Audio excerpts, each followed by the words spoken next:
क्या आपने ऐसा एक्सपीरियंस किया है कि आपने फ्रिज खोला और आप भूल गए कि फ्रिज क्यों खोला था, क्या चीज आपको फ्रिज में से लेनी थी? या फिर आपने अपना चाबी किधर रखा है, अपना चश्मा किधर रखा है, अपना वॉलेट किधर रखा है ना, वो आपको याद ही नहीं आ रहा है।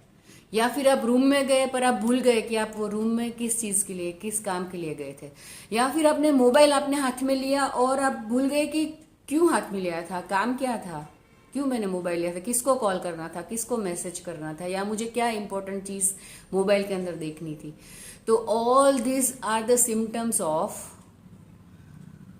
one of the disorder, I should say, which is not natural, that is known as brain fog.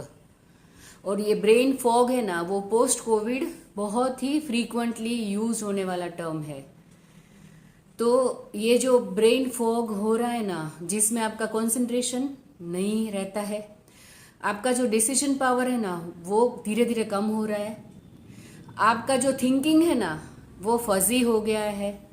तो ये सारी चीज़ों में क्या होता है कि आपको दिमाग जो है ना वो काम करना जो करना चाहिए जितनी स्पीड से या जितनी एनर्जी से, वो धीरे धीरे धीरे धीरे कम हो जाता है। तो माय डियर फ्रेंड, उसका सोल्यूशन क्या है? फर्स्ट सोल्यूशन कि आप जो है ना ये जो स्क्रीन टाइम है ना, हो सके उतना कम करिए। चाहे आपका फोन हो या आईपैड हो या फिर टीवी हो या फिर मोबाइल हो, तो आपका स्क्रीन टाइम जो है ना प्लीज आप उसको कम करें। सेकेंड थिंग, वेरी इंपॉर्टेंट, कि आप अगर पॉसिबल है ना तो आप नेचर में जाइए। You should have a nature walk, ठीक है, which will improve this condition of your brain fog.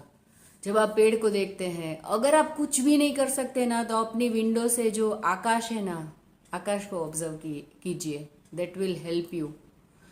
And most important thing is you should have your loan time, जिसमें कोई भी टेक्नोलॉजी नहीं है, कोई भी नहीं है आजू बाजू में, और आपको खुद के लिए 5 मिनट 10 मिनट मिल रही है साइलेंस में, आप कुछ नहीं कर रहे, आप जस्ट बैठे हो, ठीक है। तो these are the 3 very very important things you should follow to reduce this brain fog, और वो स्लोली कम कम कम होता जाएगा, ठीक है। So all the very best my dear friend, thank you.